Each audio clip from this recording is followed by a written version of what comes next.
Alright, we're good? Aleph, you test. You test.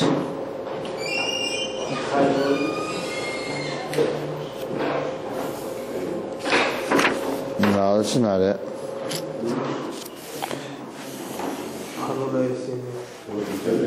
Welcome, Aleph, you test. You test. What involved? I don't want to go to one and what? What is going to go on this? Why? What? All right. Now a player. It's a small little player. What do I think that's represent?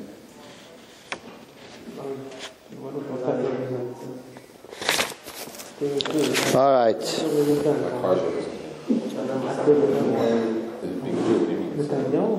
wants to fight against Korea? Is that what I want to fight? Is that what I want to represent? You're representing the state. No, I'm not representing him. I'm representing the state. No one's going to go to people who are running and go to the army. That's true. Well, that's going at one specific angle. We're about the rest of it. Okay. All right. So, good evening, everybody. Sorry for the lateness of the hour, but we just got off a plane.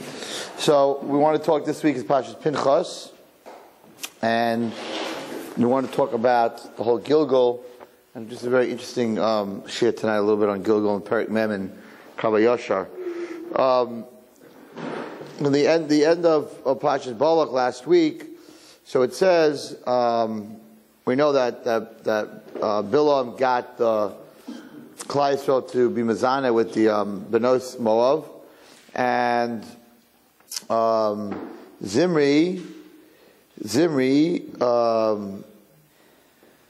was sinning, and in fact it doesn't say his name in Parashat Balak. Parashat Balak just says Vayachal Am Liznos El Benos Moav.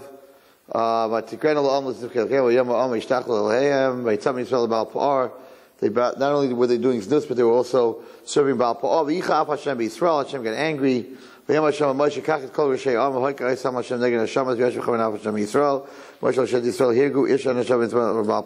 bowed down to Baal Pa'or, Ish was a man. He brought a princess of Midian in the eyes of Moshe, and Moshe and Aaron were crying. They didn't do anything because they were stuck, sort of. They didn't know what to do, and they were crying. Pinchas ben Elazar ben Aaron HaKohen, and Pinchas ben Elazar ben Aaron HaKohen saw what was going on. Interesting. It doesn't use that lashon by Moshe.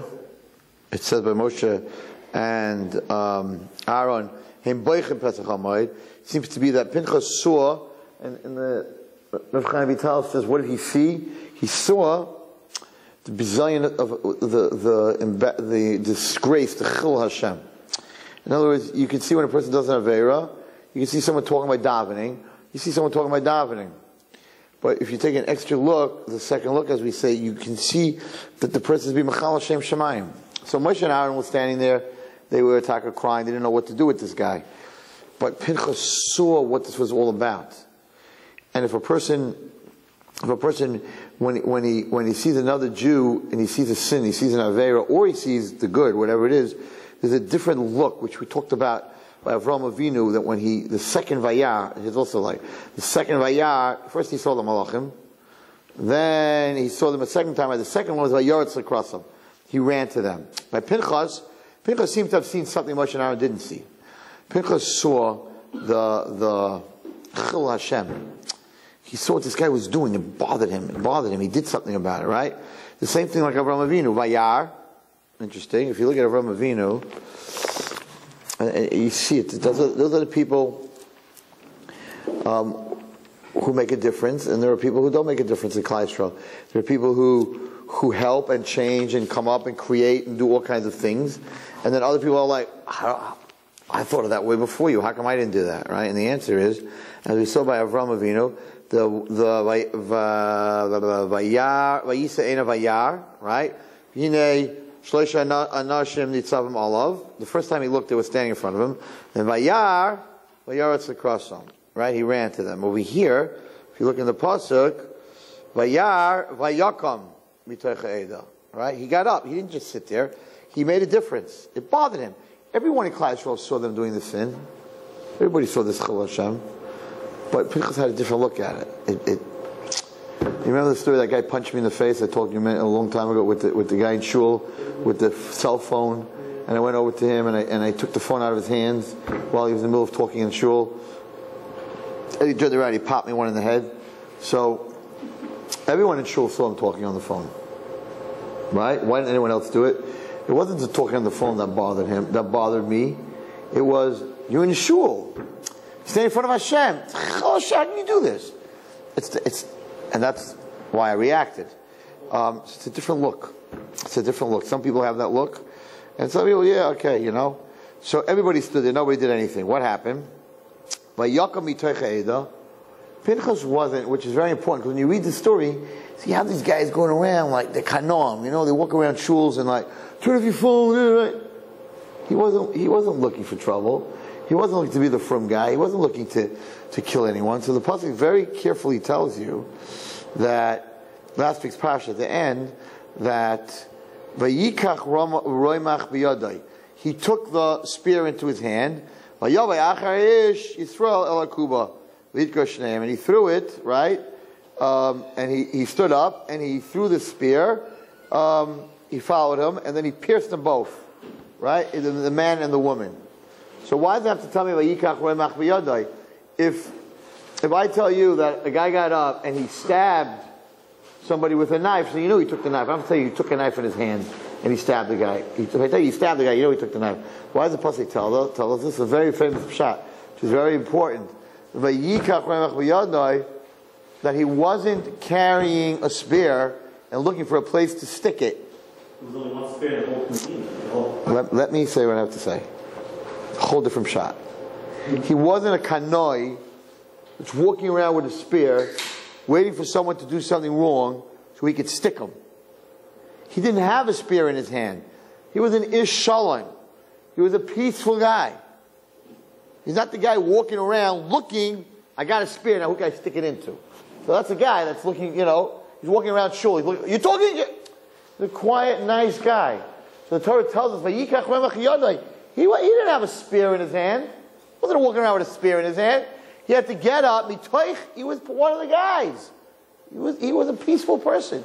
He had to get up amongst his people. He had to go get a spear, because he wasn't the kind of guy that was walking around with a sword looking for someone's head to chop off. So the Torah tells us specifically that he had to get up. The roimach was not biyadai. He had to go get it. That's a very important point here about who Pinchas was. Because the reward that Pinchas got for what he did was the absolute opposite of what he did. He got an award of Barisi Shalom. He got an award, I would think that the award he should have gotten is that all his children should have become Gibayrim, should have become big soldiers. He got up and he killed for Hashem. So what's the reward? Your children are going to be killing for Hashem. They're going to be Maccabees. They're going to, you understand? They're going to be Chashmonam, which they happen to have been, I think.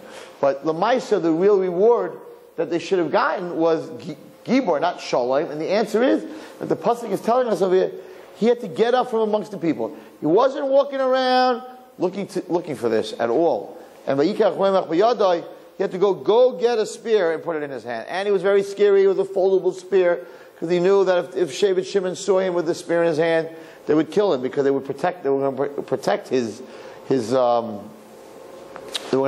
their Nasi. They thought that Pinchas was going in the tent to also do an Aveira with her. Well, they would have never let him in the tent.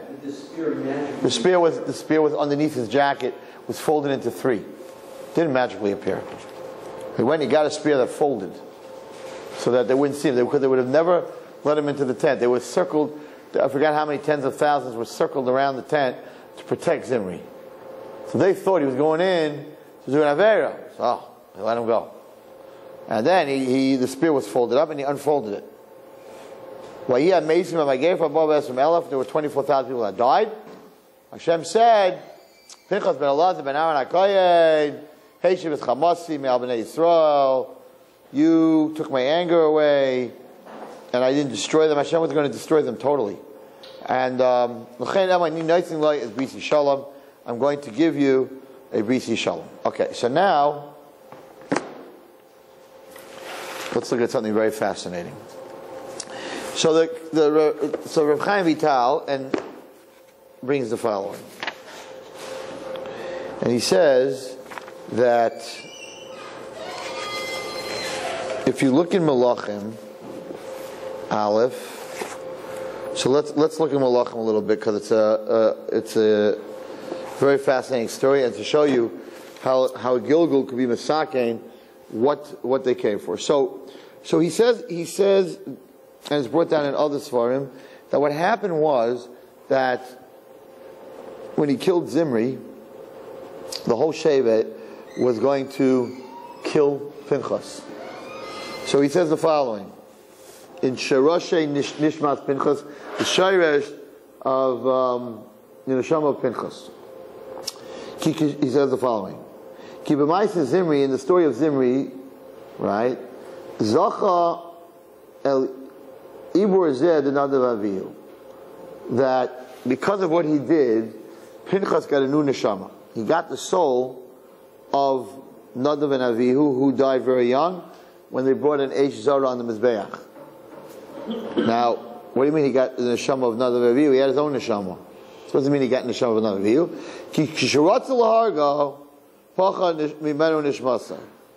That they wanted to kill him. When they killed him, he got so scared, his neshama left his body. The neshama of Nadav Avihu went into him. So there's a very interesting Gilgul, which we're going to talk about. Because there are, the Kabbalah in Parak Mem tells us there are two kinds of Gilgulim. One is you come back to the world and you're born. In other words, the neshama goes up to the next world. We're going to learn it inside. It goes up to the next world. It didn't fix what it was supposed to fix. So Hashem sends it back. Has to go through birth, death, and life. It's a very hard Gilgul. It seems to be that being born for the neshama is very hard. Death is very hard. In the kever again, in the grave again, after already went through the whole pain of being eaten in the kever of the body and going through that whole connection and disconnection. So it's a very hard Gilgul, even coming back as a human being.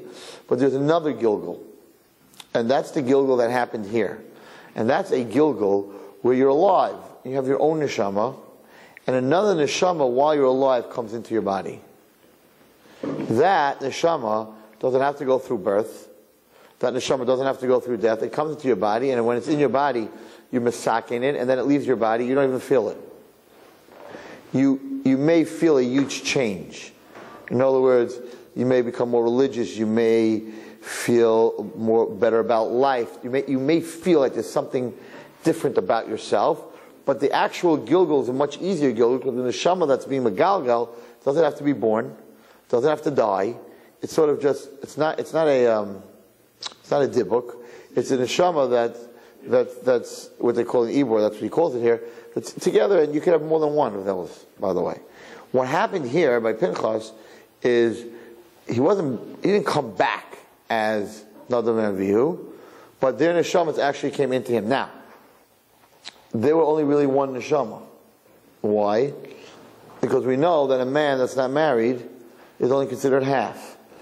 One of the sins of Nadav and Avihu was that they didn't get married, because they felt that they were so holy that marriage would take them down, and therefore they never got married. So really each one was only half a soul. So when they came back into Pinchas, they came back as one soul. So there was only one soul, because each one was only half a soul. They never got married. Now, what did they do wrong? So if you look in the Chumash, what they did wrong, and the reason that they died, was, it gives many reasons. One, that they drank wine. One, that they passed in halacha in front of Moshe Rabbeinu. But the reason that the Torah gives us is they brought an Eish Zara. I want to read it from inside.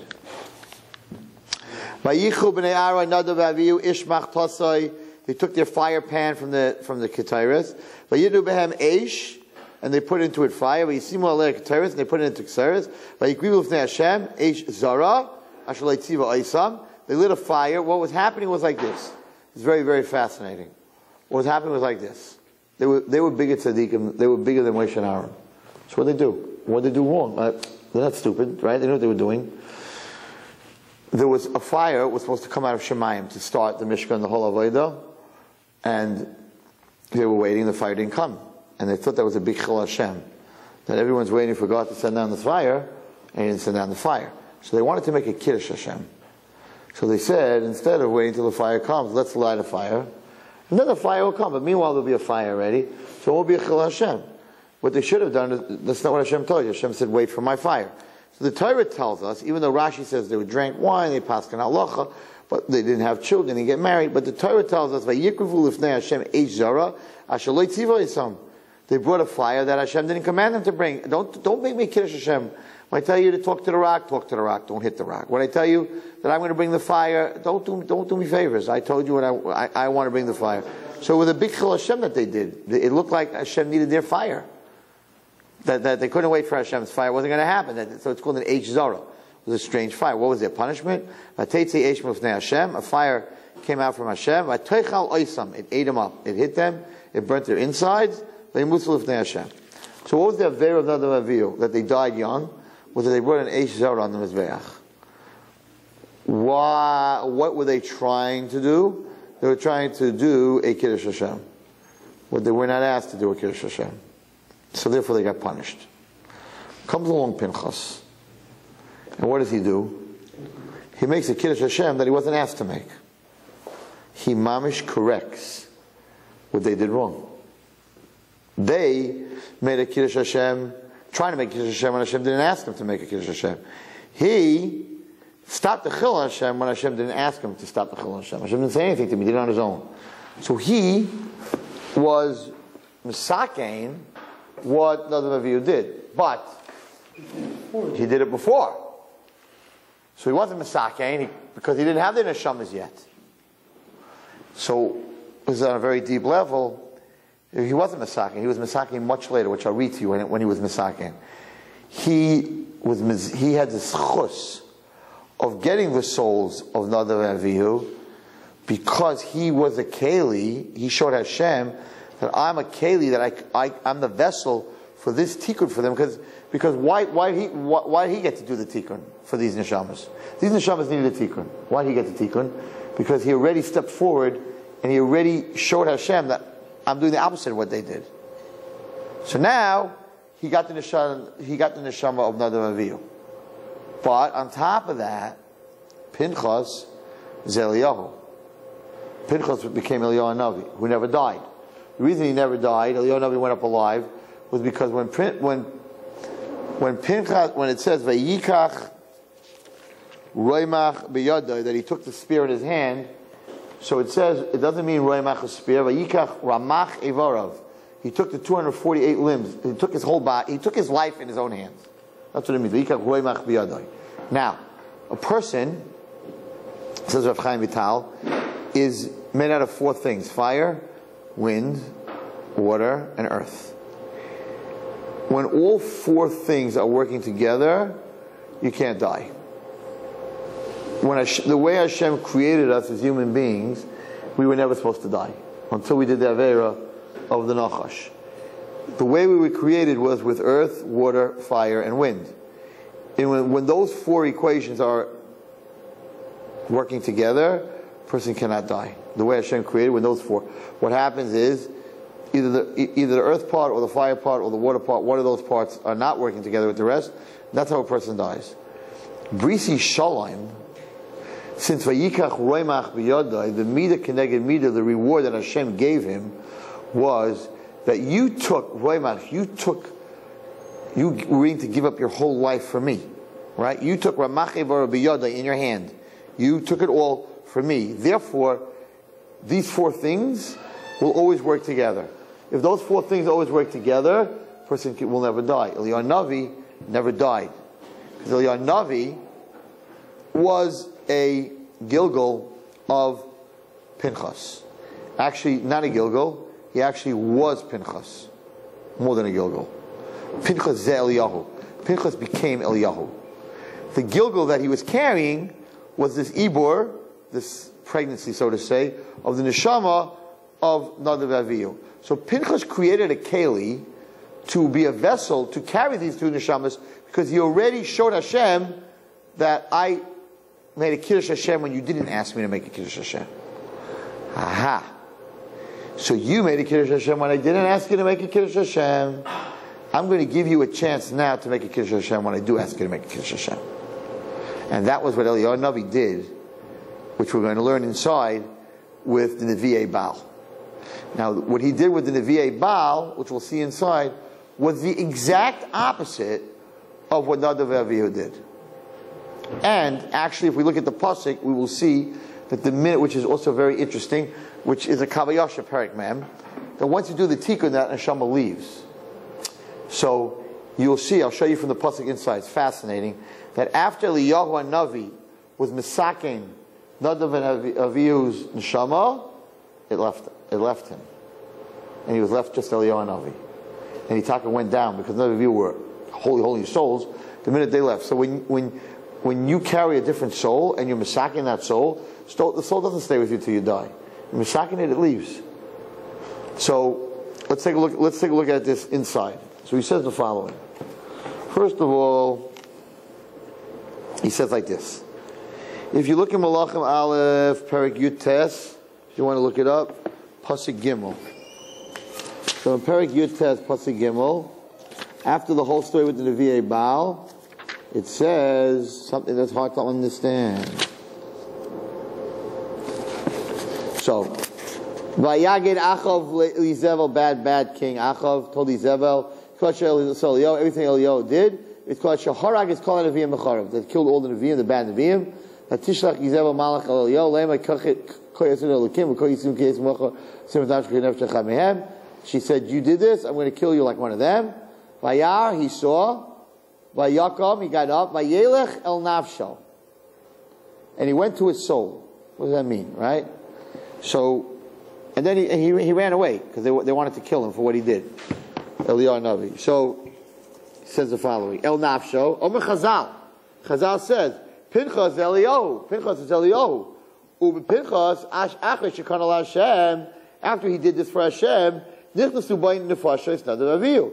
The souls of Nadav Avihu went into him. Asher hikriva eish zara. That they brought a eish zara and they were punished. Hidei achar shel Eliyahu kiddush Hashem. After Eliyahu Navi was Mekadosh Hashem, which I'll tell you the story in a minute.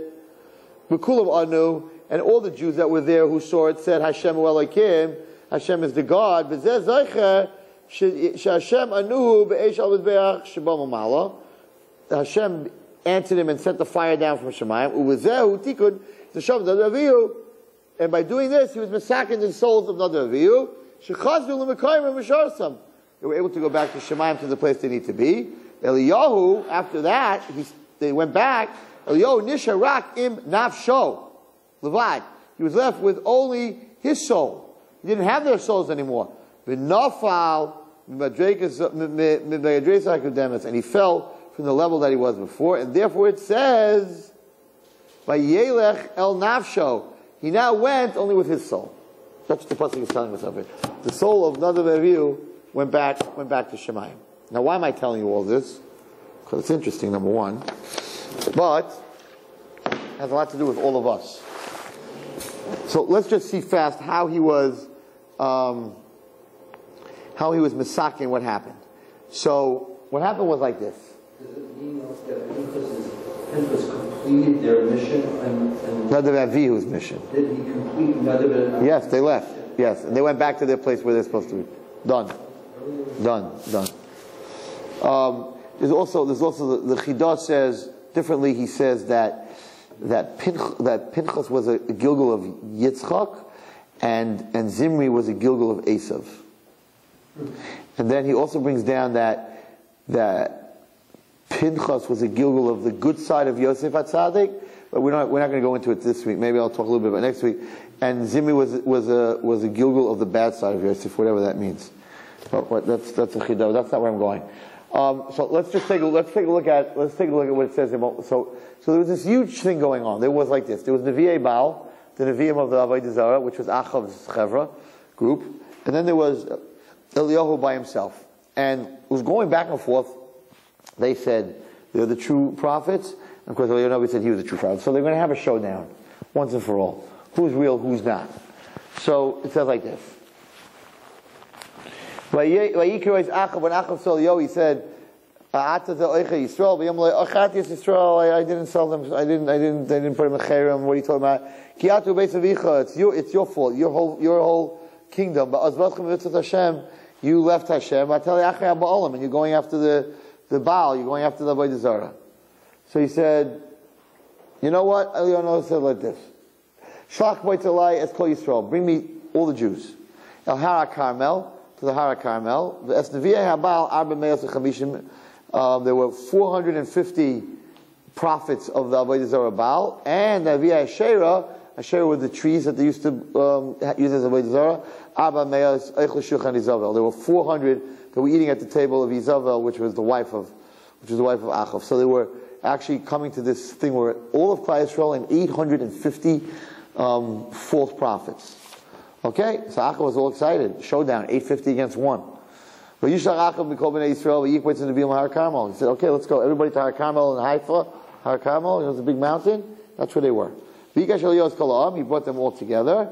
But Yom, he said to them, Ad masa atem pleischem al shtei ha'seifim.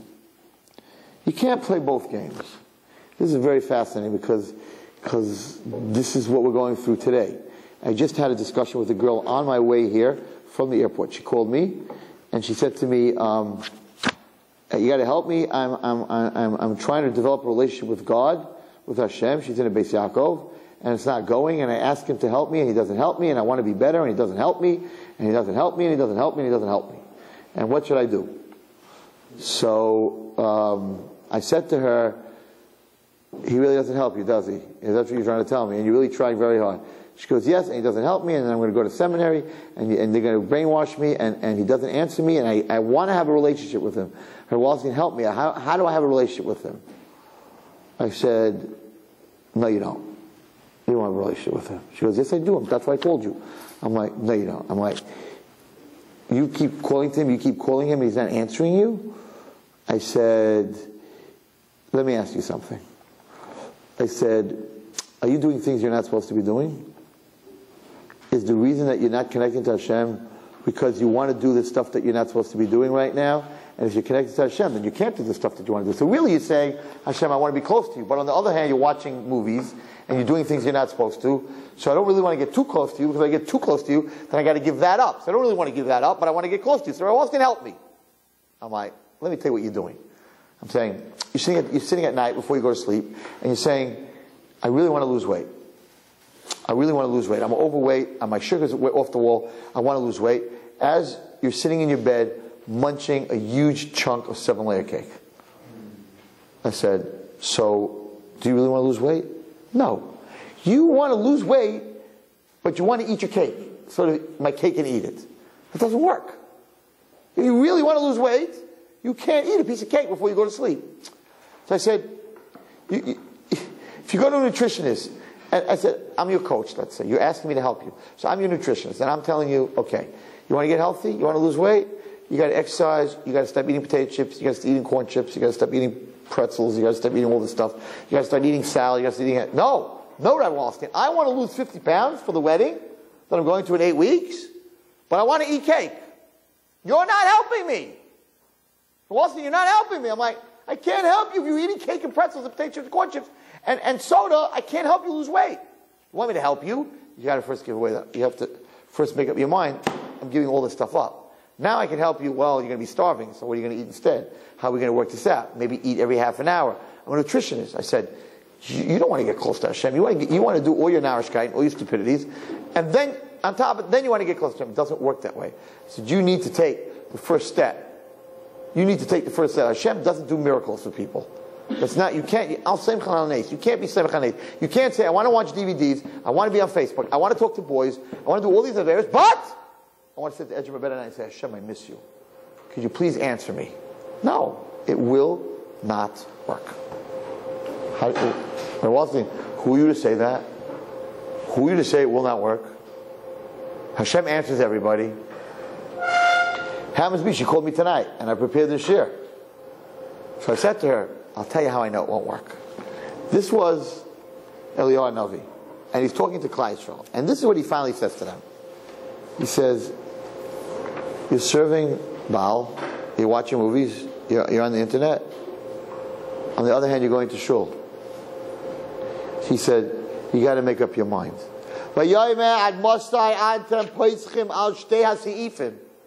He said, how long are you going to walk both paths?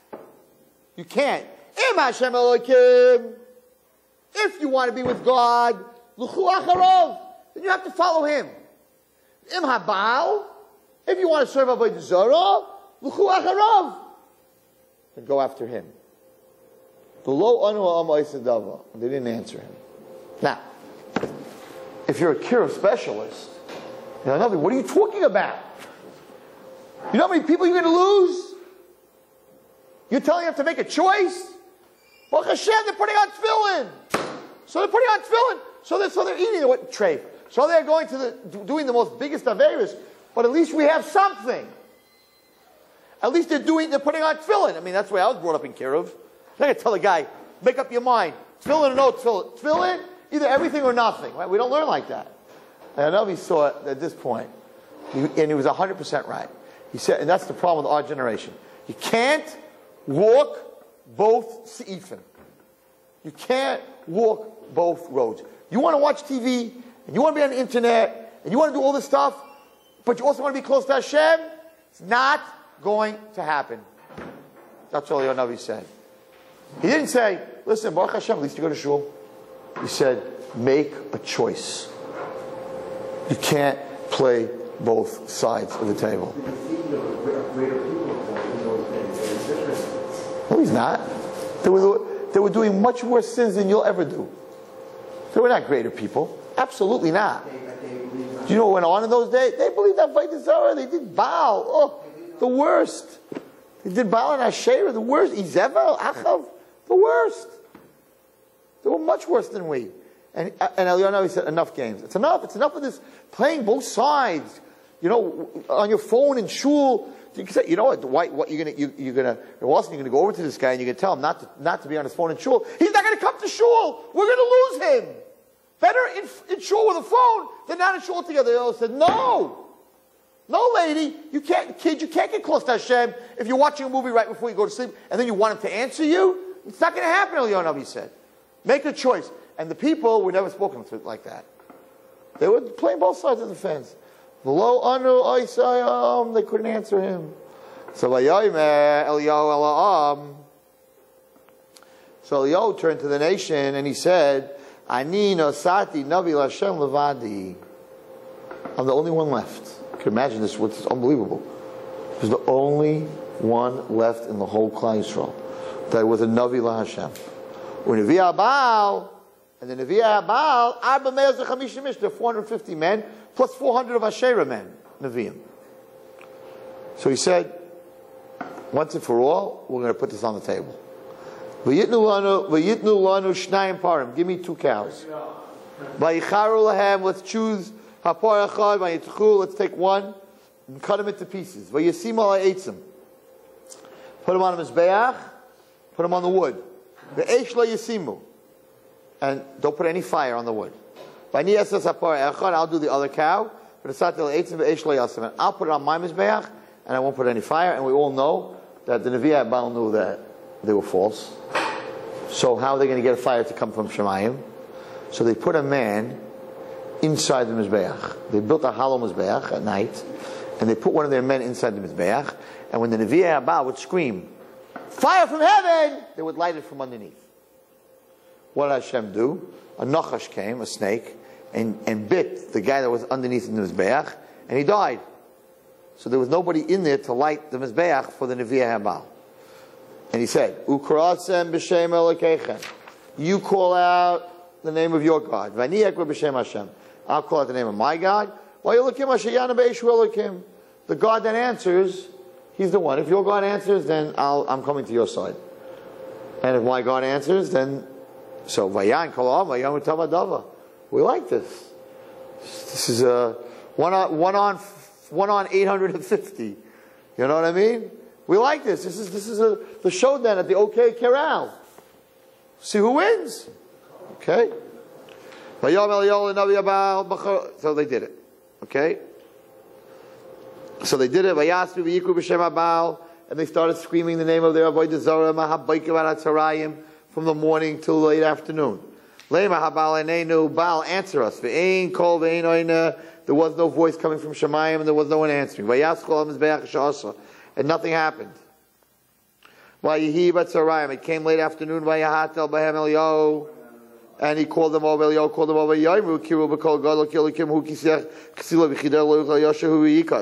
And he went over to the Nevi'ah Baal, and he said, listen, you have to yell louder. I love this whole story. He told the Nevi'ah Baal, they were yelling, Baal, Baal, from the fire, right? He said, you have to yell loud. Why? Ula Yisha, maybe he's sleeping. Maybe Avodah Zarah is sleeping. But Yakitz, and you wake him up. So he made fun of them. He said, listen, nothing's happening. Wake up your Avodah Zarah. So these idiots, right? They started yelling even louder. The blood was coming out of their face. They were yelling so loud. When the afternoon passed, nothing happened. He called the whole nation over. He said, come to me. He made him his mizbeach in front of them, so they shouldn't think there's any tricks. And he took 12 stones, the number of the Shvatim.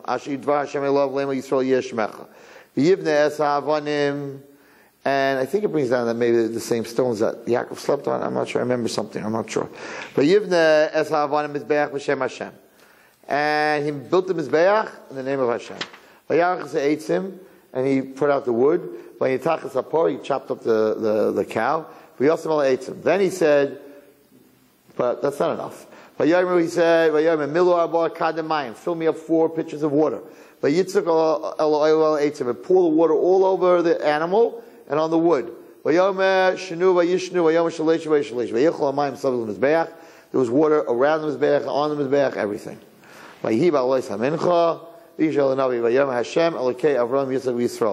Hashem, the God of Avram, Yitzchak, and Yisrael. Hayom, today, Yivoda, it has to be known, Ki ata Elokim Yisrael, that you are the God of Klal Yisrael. V'ani avdecha, and I am your servant.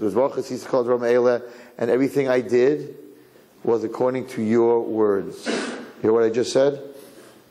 Why did he say that? Listen to his tefillah again.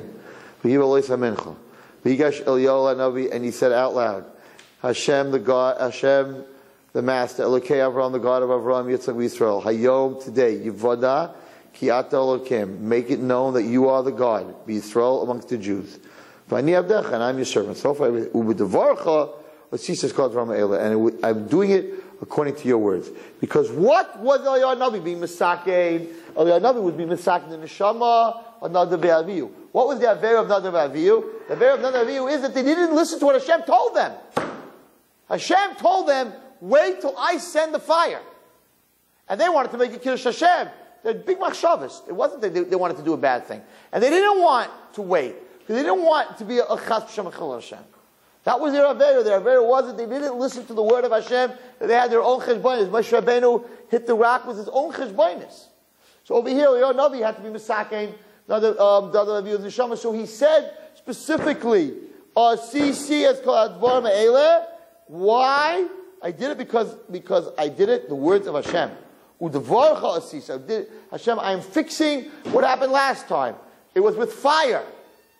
It was the same thing. It was with fire. It was with fire on a mizbeach. I am causing the same situation. I am setting up the same situation. The whole Klal Yisrael is standing here. The whole Klal Yisrael is waiting for a fire. This is what happened last time. Last time I brought my own fire. No, I'm not making the same mistake this time. This time, I'm doing it according to what Hashem said. Aneni Hashem, Aneni. HaKadosh Baruch Hu, answer me. And this nation will know. The fire came down. It ate up the carbon. It ate some of the wood. The stone. the dirt, it was totally burnt to total destruction, everything. So they knew there was a fire from Hashem. And the nation saw this, they fell on their face. Hashem hu Elokim. Hashem hu Elokim, by the way, that's what we say at the end of Ne'ilah. Hashem hu Elokim, we say 7 times. Here's where Klal Yisrael said Hashem hu Elokim.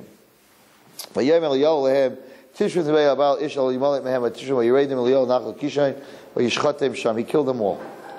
Okay.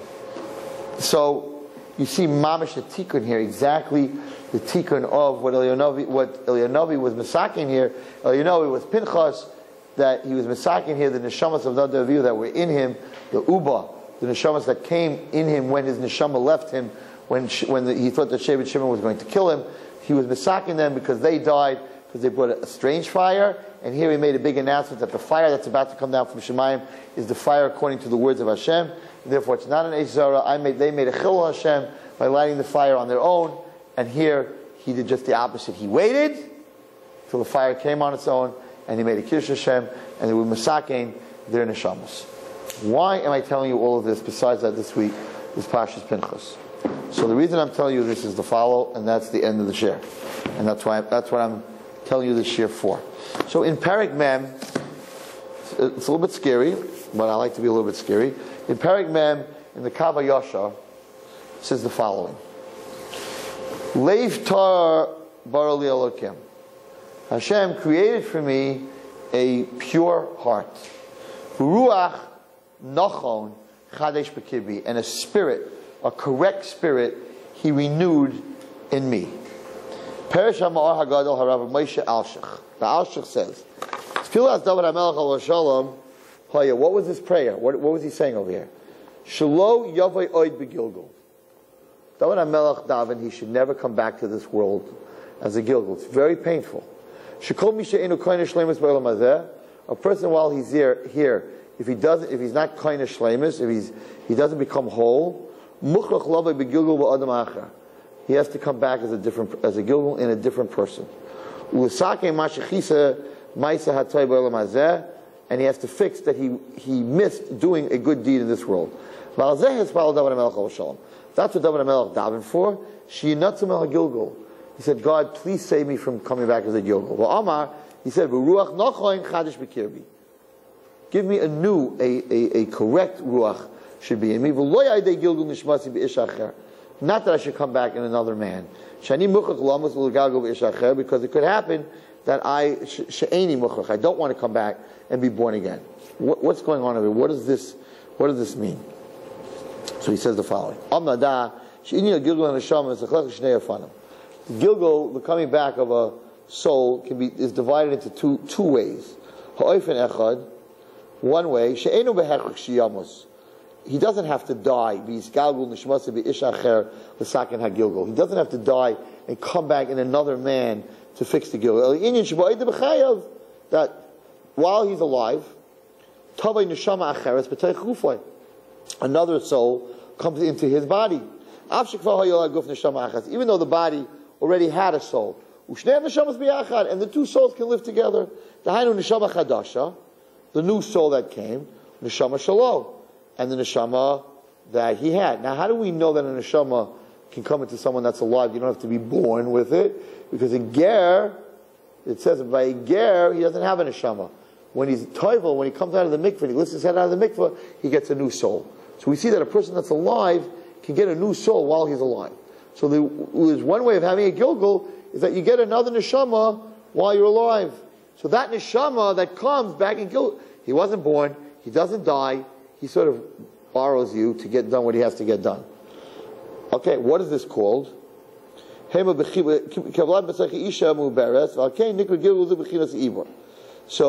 this is called a Gilgul it's called Ubera, an Ibor, because just like when a woman's carrying a child, so that child is called an Ibor. So when a person is carrying a different soul from someone else to help it, it's called a Neshama HaIbor. Just like when a woman's pregnant, the child is covered and hidden in the mother. The same thing when a woman's pregnant, this new soul, it's hidden in your body because it's hidden in the other soul. Until you fix what you need to fix. That neshama leaves you, just like by Pinchas, by Eliyahu Navi, and it goes back to Shemayim where it belongs. This is not a hard Gilgul. If that's how you come back to fix what you did, you don't have to be born, you don't die, you're just in somebody else's body for a little while. That's not a hard Gilgul, he says. Masha'en kain, im ha-kilkol ha-gadol. If you did something really wrong, that person has to come back as a new baby. And it only has one soul. And that neshama has to stay in that body as long as that person's alive. Sometimes it's a bad choice. Why? Bad enough that the soul that came back in this baby wasn't fixed. Just the opposite. He comes back to the next world worse than when he got here. Right? So he says, that's very bad for neshama. So, he says the following. Yesh mitzvah achas, there is a mitzvah. Shebe'ini adam anshekalhu. The punishment for not keeping this mitzvah is not a big punishment. It's a small punishment. Ruh chamer. What is that? Mitzvah Shabbos Haveda. The mitzvah of Shabbos Haveda. Why? If you see that your friend lost something, and you don't go after it to return it to him, you have to come back now in a Gilgul, being born again, to return that thing that you saw that you didn't return. And while you're going through this, you go through a lot of pain. You don't come through the Gilgul HaKal, because you can't return something in that neshama to someone that you didn't return before, because you're not a person, you're just a soul. A person who is a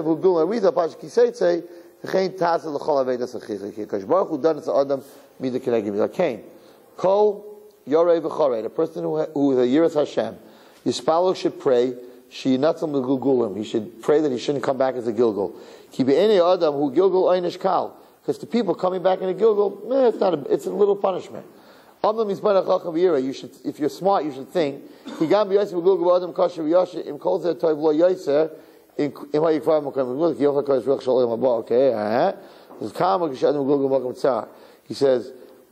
He says a person can chas v'shalom come back in a Gilgul in a very narrow place.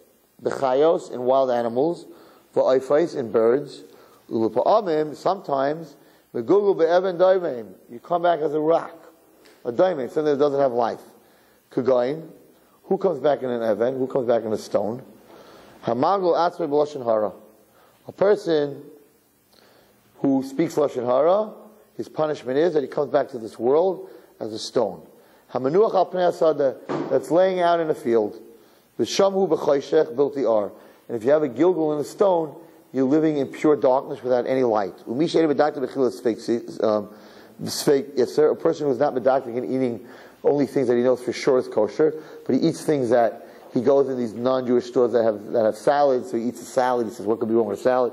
You know, the guy's using a knife to cut pork. So a guy who's he's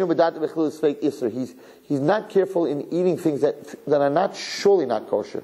There's a suffix if they're not kosher. Where does he come back? He comes back as a leaf on a tree. And all the time that the wind makes the leaf move, he goes through pain that is so huge, he says, that I can't even describe it. So you have to be very careful about these things. Okay, so that's two things that he talks about. If you talk lashon hara, you come back as a stone, because the stone doesn't talk. And if you talk, and if you're not sure, I don't understand the midah k'neged midah. If you eat fake isser, you come back as a leaf. I don't know what the midah k'neged midah is at. You'd have to look inside to Google it. Now, upanas amizgal etzibur, person who's a big shot. He's got money, so he helps people, but he's a big balgaiva about it. What's his punishment? Mizgalgo b'dvaira. He comes back as a bee. V'sham hu nidan, and there he's judged. B'chol eitz b'chol rega. Every second that B is alive, for every second he's judged. He says the pain of coming back as in a B is worse than the pain of Gehenna. Can you imagine that? Because the neshama is stuck in a very, very narrow place. And he's stuck in the stinger, and in the stinger is full of poison. And the punishment for being a big shot is that you come back and your neshama is stuck in the stinger of a bee, in the poison of the bee. And let's say he did, not only he was a Baal Gaiva, but he did things because he was a Baal Gaiva. He embarrassed people. He gets other punishments, and which is brought down in Sifrei Kabbalah. Rahman al-San is worse than that.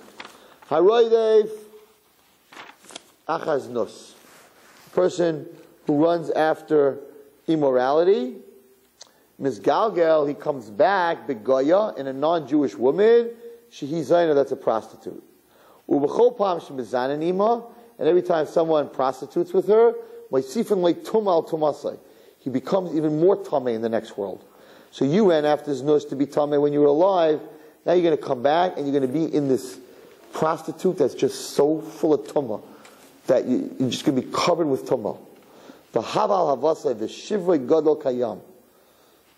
Disgusting. I can't even explain to you the pain, the yisurim and the makoivim that this person is going to go. He says, and I'll explain to you more gulgulim in the program that are coming. Surely people who come back in non-kosher animals and in birds that aren't kosher. They're living in pure darkness. They go through a lot of pain. They're stuck in the intestines of these animals. And they're always in pain. He says, this is worse than hell. He says, and you need to know that after you finish the Gilgul, you still have to go through Gehenna. He says, I want to tell you a story that was brought down from the Arizal in Tzfas. Should be built. There was a boy. Ben Achaisai, Rabbi Yeshua Reifa. Ben Achaisai means the nephew of Rabbi Yeshua Reifa. Who ben Shmai Esra Shanim? He was 18 years old. V'lamad b'yeshiva, he learned in yeshiva. Pamachas estakel b'Ari. One day, the Ari saw this boy. V'amal la'aviv, and he said to his father, Vincha, your son, yesh b'y ruach echad. He's got some kind of dipuk in him. He looked at him, he said, this boy has a dipuk in him. He said, go find him a refuah, something to heal him. But I'll talk as alamaman, and don't worry about how much it's going to cost you. Whatever it costs you, do it. So the father of this young boy answered back, what are you talking about? He said to the Ari, that he has a dibuk, a strange spirit in him. It's not, he doesn't have a ruach. He has problems with his heart. He's a weak heart. And sometimes when the boy feels like he has to faint, I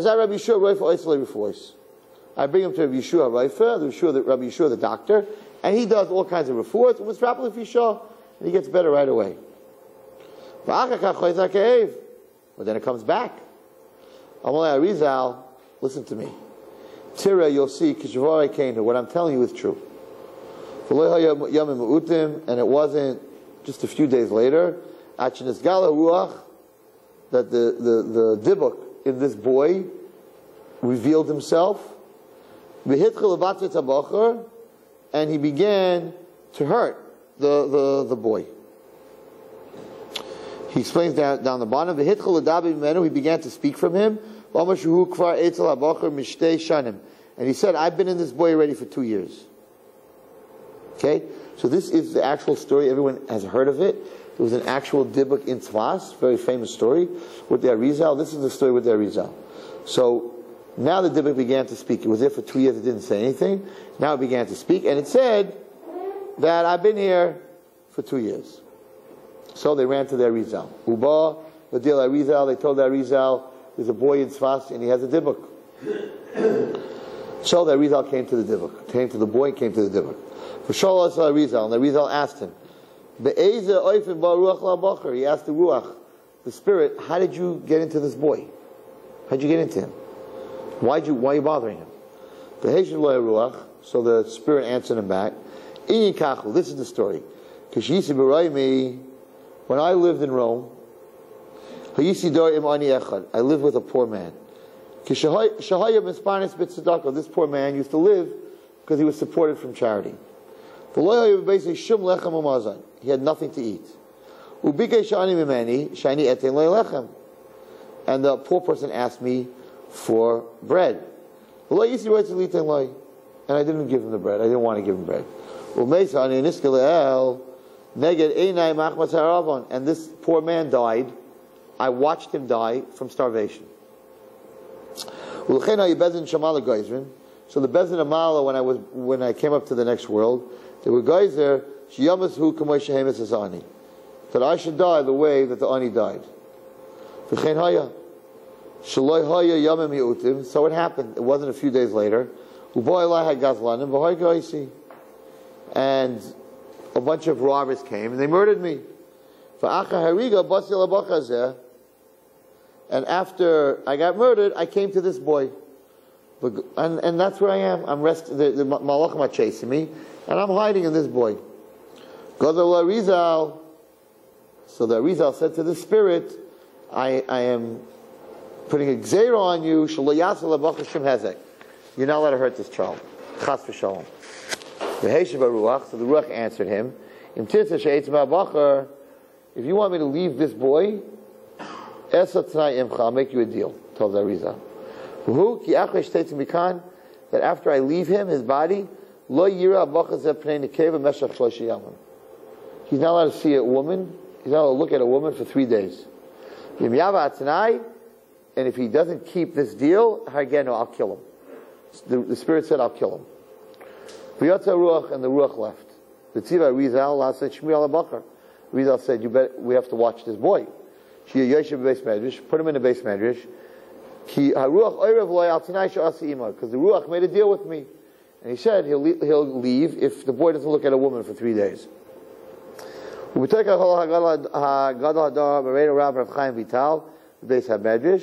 Rav Chaim Vital was in the base medrash at the time. He left. He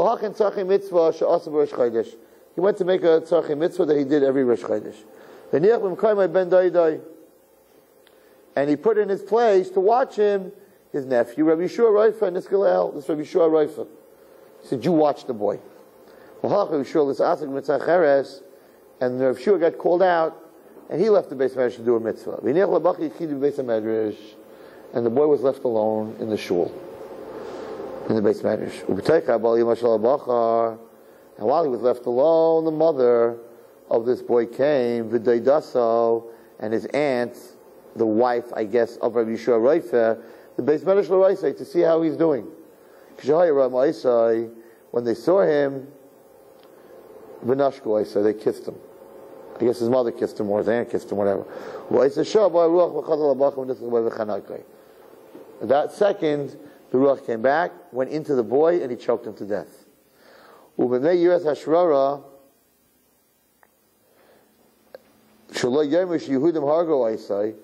now he was scared that Rizal, that people are going to say someone choked him. He choked to death, somebody murdered him. So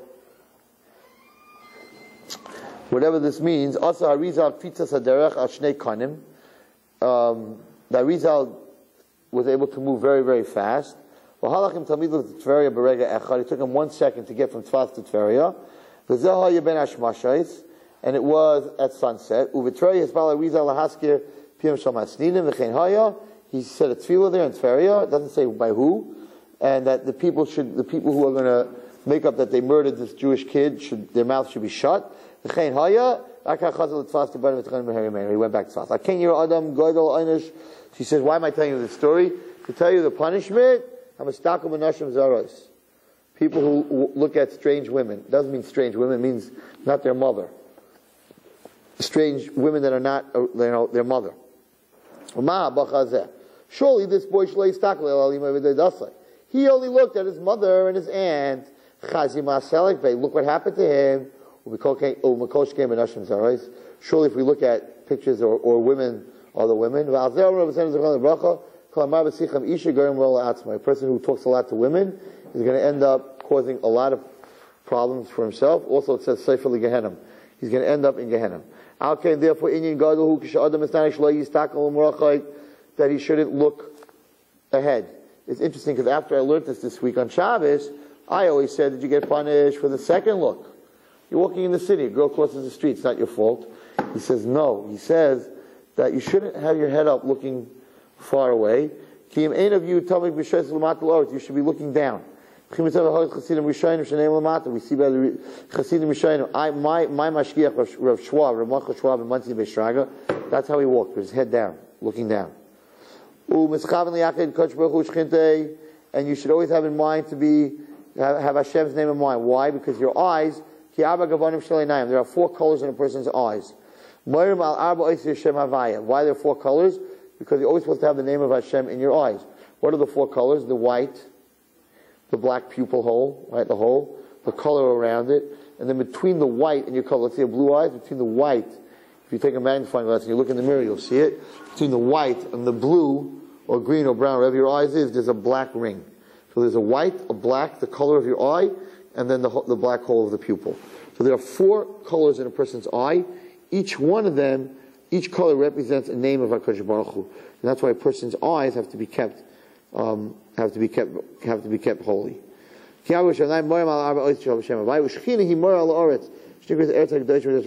Okay. So we see over here how important it is. A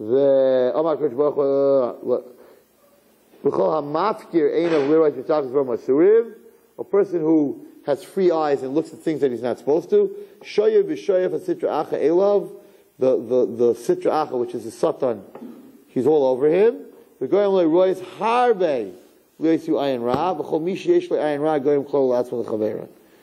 you to have an ayin ra, not an ayin hara, but an ayin ra. Anyone who has an ayin ra is going to end up causing very bad things for himself and his friends. The Gemara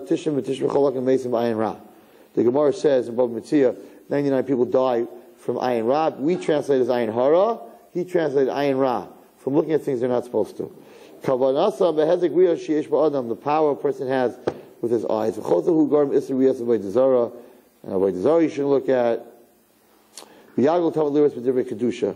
always look at Divrei Kedusha. One of the things it says in the Zohar is to look at Hashem's name as much as you can. So we see that a person from the story of the Dibuk, that you shouldn't, person asking for tzedakah, you should give him. Because he didn't give him to eat. He was killed. Now you have to understand that person dies and the neshama goes to the next world, he gets judged. So he has there's 3 choices. Gan Eden, of course, Gehenna, hell, and there's 4 choices. Gilgal, coming back, and the other is called Kafakela. Kafakela means they didn't let you into the next world. So you're a soul without a body. So you're stuck between worlds. It's called the Kafakela. You're stuck between worlds. And the neshama, the dibuk, that's where he's coming from. And in the Kafakela, what happens is you're chased by malachim with whips of fire. It's worse than Gehenna. It's worse than anything in the world. So the neshama is looking for quiet and peace. If it can get into a person's body, that's where the dibuk is. The malachim Kabbalah can't get into a person's body. So that's why they run into a person's body. So this guy, if he was a ruach that came into this boy's body, it means he was in the Kafakela. Why was he in the Kafakela? What did he do wrong? That he watched an ani die from starvation. He didn't help him. That was his punishment. They didn't take him to Gehenna. Put him in the Kafakela.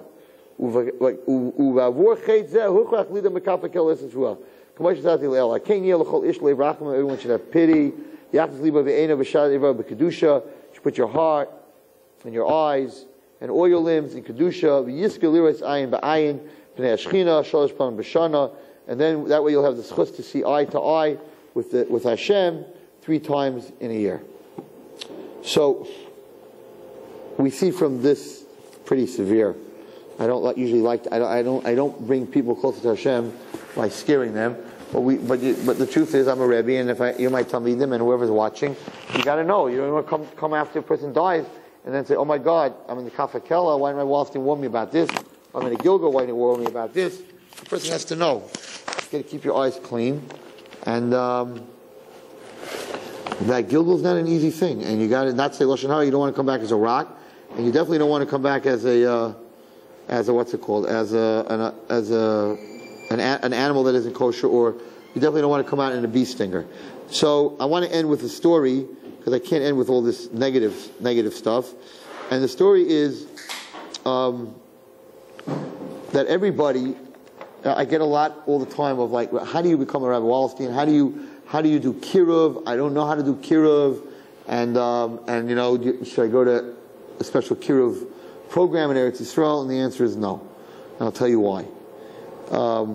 If you're in kiruv, you're not going to become a good Rebbe because you went to a Torah Masorah teachers 3-day. That's not going to make you a good Rebbe. If you are a good Rebbe, then you need to go to a Torah Masorah and learn how to use the board, how to use the paper. But a person, it's a natural thing. It's a natural thing being a good person, being able to be honest, setting an example, talking from your heart. Like I always say, you can read all the books on parenting, and you can read all the books on Shalom Bayis. You don't give your wife time, you don't give your kids time, you can't be a good parent. You can't be a soft cover book parent. If you're giving your kid time and you're giving your wife time, then you can buy a book on what is quality time. If I have an hour a day, how do I split up that hour? But if you're not going to give them time, you can burn the books. They're not going to help you. You're a ball player, you're a natural ball player, then you need a batting coach. Because you're good, but we want to make your swing a little bit better. And you need to fill in the mechanics of a swing. So a guy who's a good Rebbe and he has it, he needs to go to these things. And now he has the basis, the foundation. Now he needs to go to Torah Masorah and learn how to use the board, how to use the smart board. You know, different tricks of getting kids' attention. If you're not a good Rebbe, I don't care how long you go to Torah Masorah. The kids are going to be bored. They can't wait to get out of your class. You either have it. It's a natural thing. Kiruv. I'm not into this whole learn how to be makar. Like that's like learning how to be a missionary. You know, the right words like hi, my name is so and so. Like no, the guy knows it's bluff. It's a job. It's a setup. It's not natural. So I'm not into that. And I tell everybody, anybody can do kiruv. Naturally, you can do kiruv by setting an example. So the amazing story that I read here, and here's a guy who did unbelievable kiruv, who wasn't in kiruv. He says the following. He said there was a Baal Chesed from Bnei Brak who went to Switzerland. And he went to help an Israeli family whose child was undergoing surgery. In Switzerland, they had the special hospital, and that's where they were going. When he arrived at the hotel where he was staying, he came to the hotel to stay in this hotel in Switzerland. There's a frum hotel in a place called Grindelwald, whatever. So he comes to this hotel, and at the hotel was a frum couple with their daughter. He had no idea who they were, know what they were doing in the hotel. And he asked them when he met them, "Do you need anything?" They said no. He went up to his room. Later that evening, he met the family in the lobby. This time, they were sitting in the lobby, and they had their suitcases and their packages. So it looked like they checked out of the hotel. But what was surprising to him was that they didn't seem to be leaving. So usually when you have your suitcases, you're waiting for a car. They seemed to be like on the couches, like they weren't going anywhere. They were relaxing on the couches, and they seemed to be planning to spend the night there. So he didn't understand why in the lobby with your luggage if you're spending the night here. So he asked them, "Why are you staying in the lobby?" They explained that their flight back to Israel was in the morning, and they decided to check out of their room rather than pay for an extra night. So they'll sit on the couches till the morning. That way they're not paying for the night, and they'll take a taxi. So they said, "We're going to rest you in the lobby until we have to go to the airport." So he understood, okay, it's a good idea, you're saving money. But he went up, he knew they had no food because they weren't paying for dinner either. So he went up to his room, he came back carrying a tray of cake and drinks and chocolate and goodies. And the family was overwhelmed by the man's kindness, and he took care of them that night with food, even though they didn't have a room. Okay. He talked to them about stuff. He talked about Emunah, but he had no idea what their name was. He didn't know where they lived, and he didn't know why they were in Switzerland.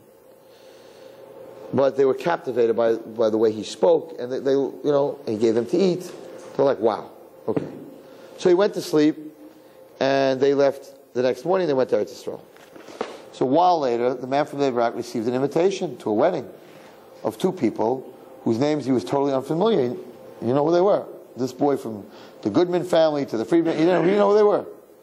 When he opened up the envelope to read the invitation, he was shocked to see at the top of the invitation, someone had written, "You are the main mechutin at this wedding."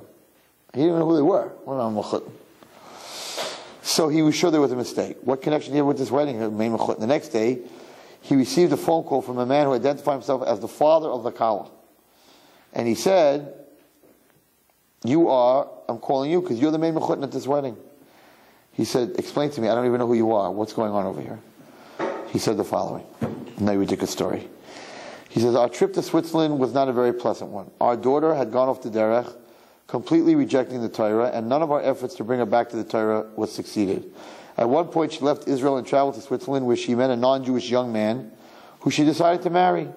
The wedding was set for a certain date, and my wife and I traveled to Switzerland to try to dissuade our daughter from taking this terrible step of marrying a guy. We stayed in the hotel where you met us for 2 weeks. We were in that hotel for 2 weeks. But we could not convince our daughter to change her mind. The details of the wedding had all been finalized, that she was going to marry this guy, and she was planning to return to Israel with us to collect her belongings and then fly back to Switzerland for a wedding. She was going to go to Israel with them, get her stuff, come back to Switzerland, marry the guy. No one talked to us or showed any interest in us while we were at the hotel. You were the first person who was friendly to us, and you even shared your food with us. Your action had a decided impact on my daughter. And we boarded the plane to Eretz Yisrael. She spoke about your generosity and your desire to help others. She was so deeply impressed by the inner joy that you so clearly possess with your relationship to Hashem. Throughout the flight, she could not stop talking about our chance encounter with you, and she started to show signs of regret. When we landed, she declared, listen to this, if that's what a frum Jew looks like, I am not marrying a Gentile. This guy didn't go to Isha Torah, this guy didn't take lessons, he just did the right thing. My wife and I could not believe our ears, but she repeated her declaration, immediately dialed her fiancé on her cell phone to inform him that she was calling off the wedding. The father went on to describe how his daughter had become observant again, keeping mitzvahs meticulously and davening with feeling. A number of months after she returned to Israel, she became engaged to a frum boy from a wonderful family, to the delight of all her relatives. And who was the main mechutin at the wedding, if not you, the father said. Let's think for a moment. How much effort did our friend from Bnei Brak invest? A few bars of chocolate, a smile, some caring words. And what was his return on his investment? That all the merits of all the generations of Torah true Jews that we built from this young woman will be on his account in heaven. The task does not demand much time or effort, just a pleasant demeanor in our interactions with others. So, it's a very ridiculous lesson. Where does he bring this down? He brings this down in last week's Parasha. On what words? On the words, Vayisa Bilam es Einov. Bilam lifted up his eyes, Vayar es Yisrael, and he saw Klal Yisrael. Shoichein l'shvatav, that they were shoichein l'shvatav, vatihi olav ruach Elokim. Now the way it's translated was that after that he had no choice but to bench Klal Yisrael. When did the ruach Elokim come to Bilam?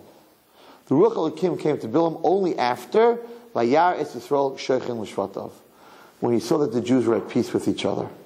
When Bilam HaRasha saw that all the Jews were getting along with each other, their tents weren't facing door to door, they weren't big shots, they weren't jealous, but that they were all getting along together, that's when the Ruach Elokim showed up.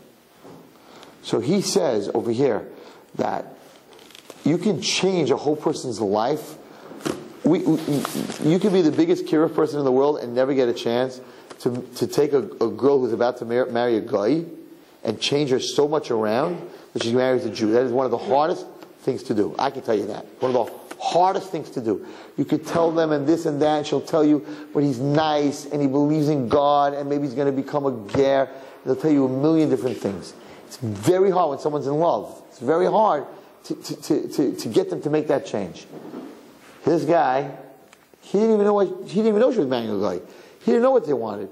He saw a bunch of Jews sitting on a couch with no food, and he came down and he gave food. Look at the two different stories. Look at the neshama, the person, the Jew, who watched another Jew starve. Look what happened to him.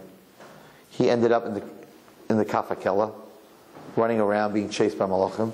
And on the other side, look at the Jew who saw other Jews in pain. They didn't have food, and they were sitting there waiting till the morning, and he got them food. Look at the difference between these two stories. That comes from the word vayar. And that's this week's Parsha. This week's Parsha was Vayar Pinchas. The same thing that we spoke about Avram.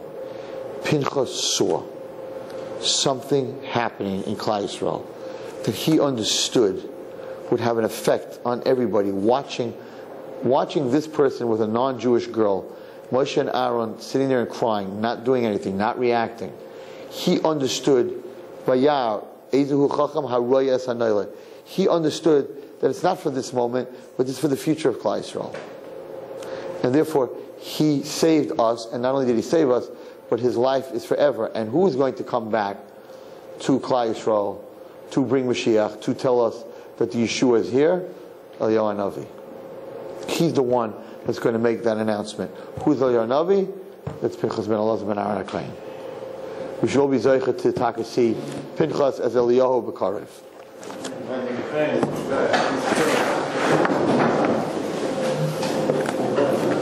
Wow, 12 o'clock. Hey, Mayor.